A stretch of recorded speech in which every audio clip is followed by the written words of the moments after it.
것이 사도 바울의 요지예요. 그 길이 멀고 험해도 끝까지 걸어가야 된다라고 말하는 것이 사도 바울의 의도라고 말하는 것입니다. 그러면 이렇게 걸어갔던, 하나님의 길을 걸어갔던 그 사람에게 항상 평탄한 길만 있었습니까? 아니요. 성경은 절대로 그렇게 얘기하지 않아요. 내가 믿음으로 시작한 나의 길 속에는 항상 방해물들이 있을 수 있다라고 얘기하는 거죠. 그러나 사도 바울은 그 방해물이 자기에게 유익이라고 얘기를 하는 것입니다. 이것이 바로 하나님의 은혜를 온전히 깨달은 사람이 고백하는 거예요. 사도 바울에게 있어서는 어떤 것이 방해물이었습니까? 말하기를 나의 마음속에는 육체의 가시가 있다고 얘기를 했습니다. 이것은 바로 사단으로부터 오는 것인데, 이걸로 인해서 내가 하나님께 3번을 간구했는데 결국 하나님께 다가온 하나님의 응답은 무엇이냐면 내 은혜가 내게 족하도다라고 고린도후서에 말하고 있다는 것입니다. 여기서 아마 제가 그런 얘기를 들었으면 아마 낙심하고 좌절했을 거예요. 이것만 없으면 내가 하나님의 은혜를 온전하게 선포하며 살아갈 수 있을 것인데, 창피하게 말이에요. 하나님의 은혜로 살아가는 사람에게 이러한 것을 남겨두다니. 아마 내가 이런 것이 있었으면 아마 창피해서 여러분 앞에 서지 못했을 것입니다.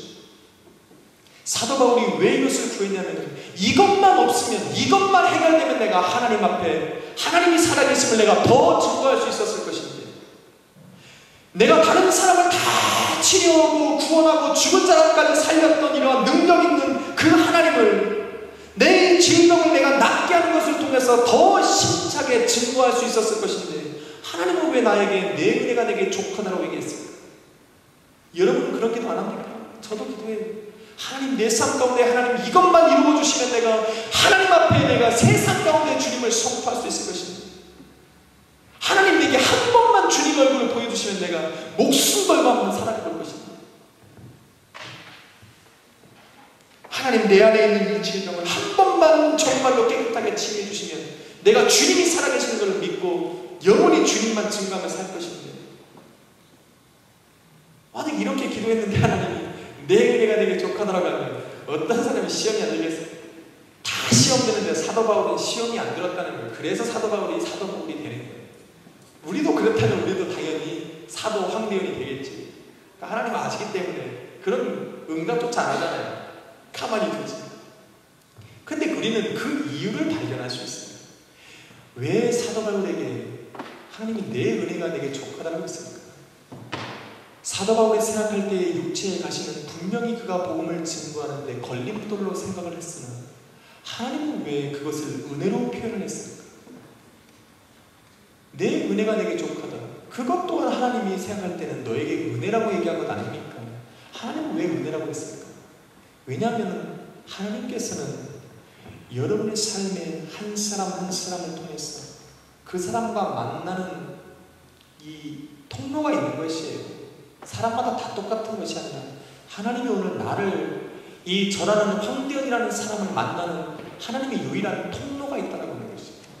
그 통로라고 하는 것은 무엇이냐면, 하나님이 언제는 왔다 언제는 사라지는 것이 아니라 내가 하나님 앞에 나아갈 수 있는 통로가 있다는 것이에요. 여러분, 이분 우리 인서에게도 하나님이 만나고자 하는 통로가 있는 것이고, 우리 이차의 권사님에게도 하나님이 이차의 권사님과만 만나는 하나님의 통로가 있다는 것이에요. 그것이 뭡니까? 나로 하여금 오늘도 하나님 앞에 나와서 무릎 꿇게 하시는 이유를 만들어 놓으신다는 거예요. 그것이 통로예요. 공부하는 학생에게는 하나님이 원하시는, 만나주시는 통로가 있는 것입니다.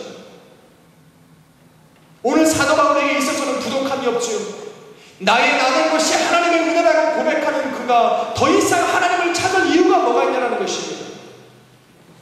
내 삶 가운데 목숨만 숨을 쉬는 것도 하나님의 은혜라고 고백할 수 있었던 사도 바울에게 하나님을 찾을 만한 이유가 어디에 있었냐는 것입니다.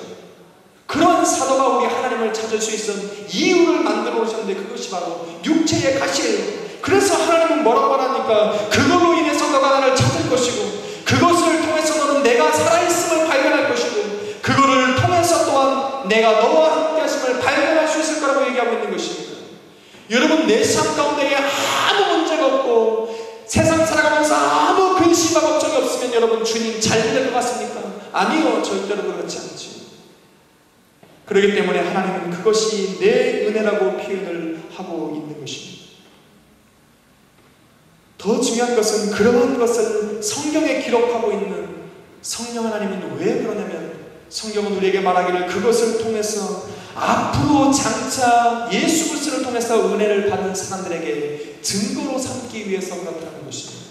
하물며 사도 바울에게도 이러한 가시를 가지고 살아가면서도 은혜라고 말할 수 있듯이, 오늘 예수 그리스도를 믿는 우리들에게도 이러한 가시가 있더라도 이것이 내게 은혜가 될 수 있었던 이유는 그거를 통해서 하나님을 발견할 수 있는 길이기 때문에 그런 것입니다.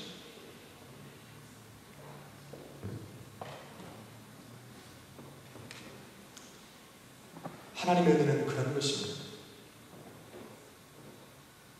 나를 변화시키기 위해서 나에게 먼저 은혜를 주시고 나를 변화시키셨습니다. 하나님의 뜻대로 살아갈 수 있게 하시는 분이 하나님입니다. 내 삶 가운데에 나의 필요를 채우실 수 있는 분이 바로 하나님의 은혜인데, 그 은혜는 바로 예수 그리스도를 통해서 오는 것입니다.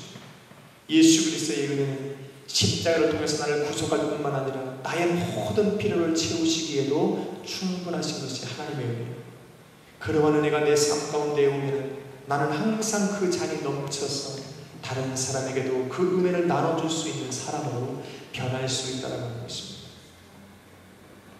여러분, 우리의 삶 가운데에 오늘도 사도 바울처럼 육체의 가시나 내 삶의 고민을 가지고 기도할 수 있는 것이 정말 여러분이라고 성경은 말하고 있습니다.